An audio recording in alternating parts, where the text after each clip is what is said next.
Bonsoir, merci d'être avec nous sur Journal de guerre. Au 267e jour de la guerre entre le Hamas et Israël, voici ce qu'il fallait retenir de la journée à 19h30.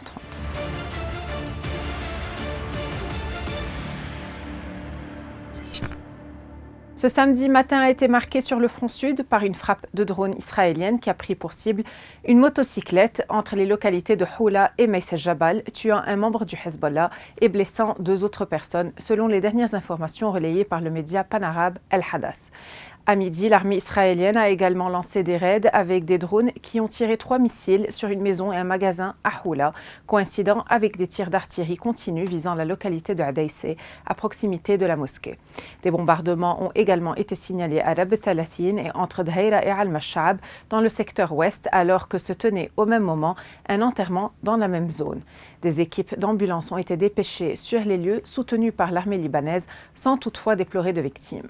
De son côté, le Hezbollah a annoncé cet après-midi dans un communiqué qu'il a pris pour cible le matériel d'espionnage du site israélien de Maskafam.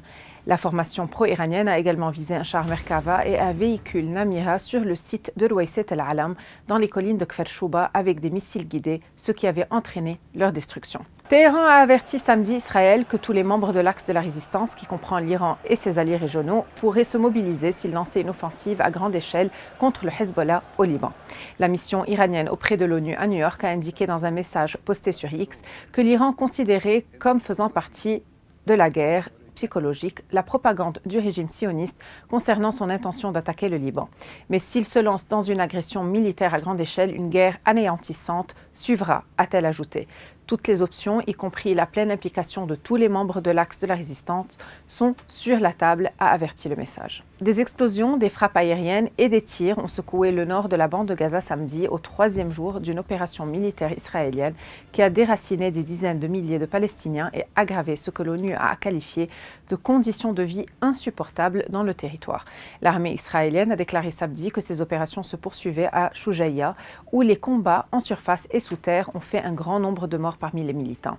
La reprise des combats dans la zone intervient plusieurs mois après qu'Israël a déclaré que la structure de commandement des militants du Hamas avait été démantelée dans le nord de la bande de Gaza. Le bilan humain depuis le début de la guerre à 19h30 heure de Beyrouth. Du côté de Gaza, le ministère de la Santé a recensé près de 37 834 morts parmi les Palestiniens depuis le 7 octobre.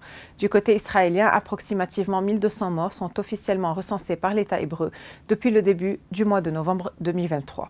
Un chiffre qui n'a toujours pas évolué selon les données officielles, malgré des annonces régulières de soldats tués dans les combats. Au moins 316 officiers ont été tués dans la bande de Gaza depuis le 27 octobre, début de l'opération militaire terrestre lancée en représailles à l'attaque du 7 octobre dans le sud d'Israël. Merci de nous avoir suivis sur Ici Beyrouth. On se retrouve demain pour un autre résumé de la situation. Vous pouvez suivre toute l'actualité concernant cette guerre sur notre site web www.icibeyrouth.com sous la rubrique Guerre Israël-Hamas ainsi que sur tous nos réseaux sociaux.